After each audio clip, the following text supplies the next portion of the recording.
Okay, I'm done. I'm not nostalgianomics. I'm not going to steal from Alpha Investments.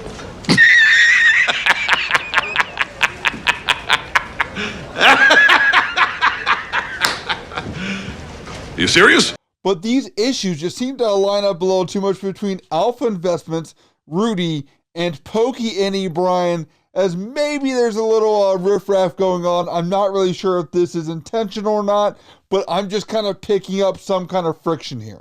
And that's because Brian over at PokeNE, which has covered Pokemon and talks about making a Pokemon business, has made a video saying that he would outperform or outdo Rudy from Alpha Investments. And it's been known that Brian has gone up a lot in subscribers over the past boom, where he's reached now finally 50,000 subs.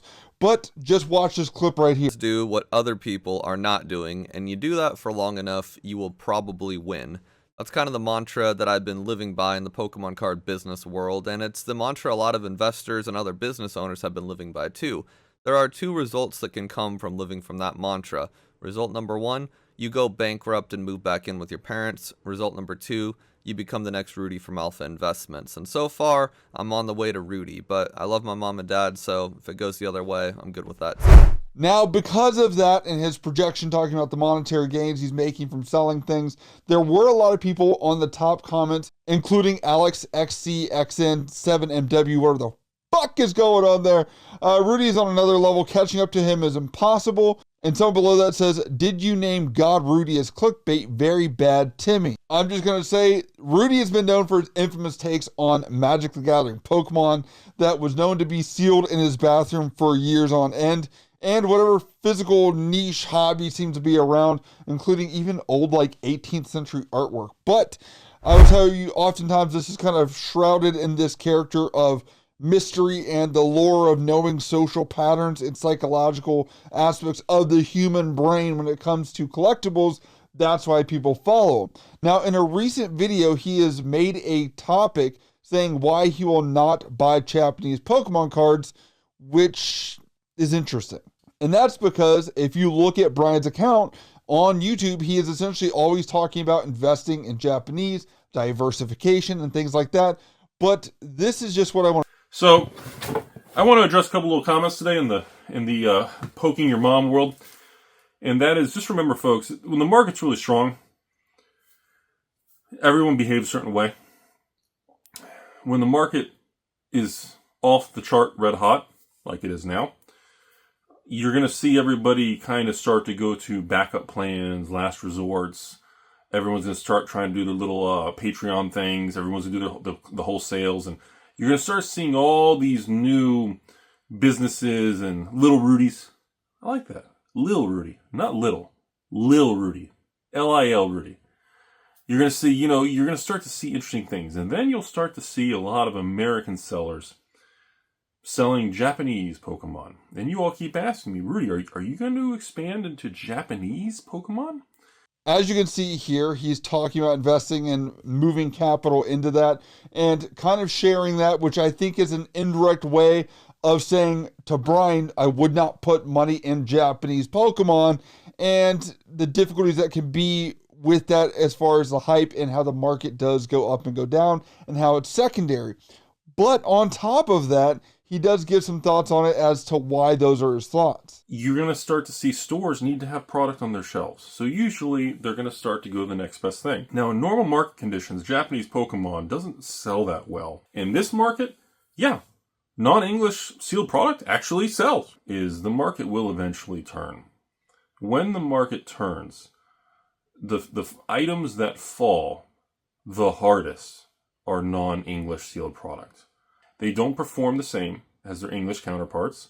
They don't have the same print runs. They don't have the same demand. Booster boxes of new Pokemon Journey Together, or I don't know, Team Rocket, or whatever's coming in a year from now come out, and they're selling back to 120, 130. If you're holding a lot of Japanese sealed booster boxes of Pokemon, I'm not saying you're going to lose your ass, but I'm just saying you better reevaluate what you're doing. My concern is Japanese sealed product is outside my risk tolerance. So when the market goes back to normal ranges where English booster boxes are between, I'm not going to say 100 or less, that ain't happening, But English booster boxes go back to 120, 130, 140, 150 for a new release. Between 120s and 150s before tax. When that happens, the Japanese counterparts are going to be very red flag risky. And that is outside my comfort zone for deploying capital in the amount of risk I'm willing to take. Now, I thought that would be the end of the riffraff, but I was like, I'm not the only person that's probably considering this feud here, because somebody went over on to the podcast for It Was Never a Phase card podcast, and they prompted this question right here. You're the big Japanese guy, and how it is primarily a hot commodity in this market, and for that reason is too much of a risk. What are your thoughts on that? I think it depends on when you buy it. I think buying it at market price, like right now, I don't think any of it's investable at the current market price. Well, that's not true. Like Mask of Change is still very affordable. Crimson Haze, Stellar, Miracle. There's some affordable ones out there. I don't think that would be a bad investment for the ones that are like 50 USD. But yeah, I mean, as far as investing in like Japanese 151, Shiny Treasure EX, I mean, I see his point.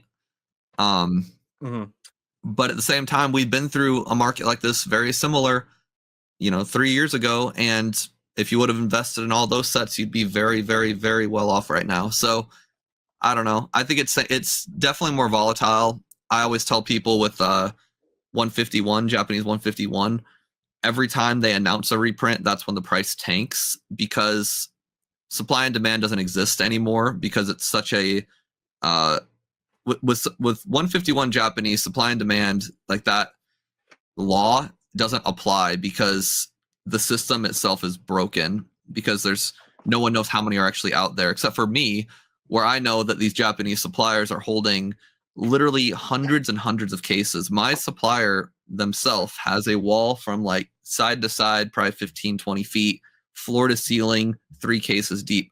There are a shitload of 151 booster boxes out there.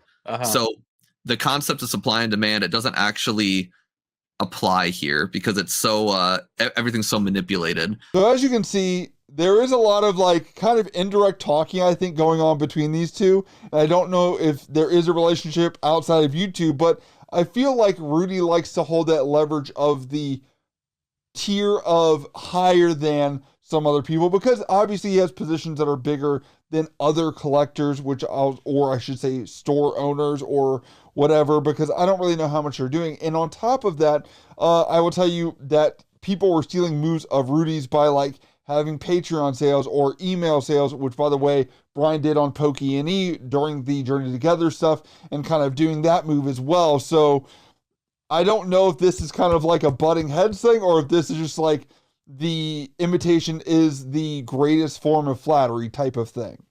Now, one part of this video that was intriguing to me with Brian's response was like, if all these distributors in Japan have wall-to-wall inventory of Japanese 151, and they're just holding it in order to slowly distribute or leak that out, when does the average consumer get a win? Because anytime I watch any content, it seems like the average consumer is just totally screwed and will never get a winning hand in any of this. So that's where I'm going to bring you guys, like, what are your guys' thoughts about this Alpha Investments Rudy type subliminal messaging to Brian at PokeNE?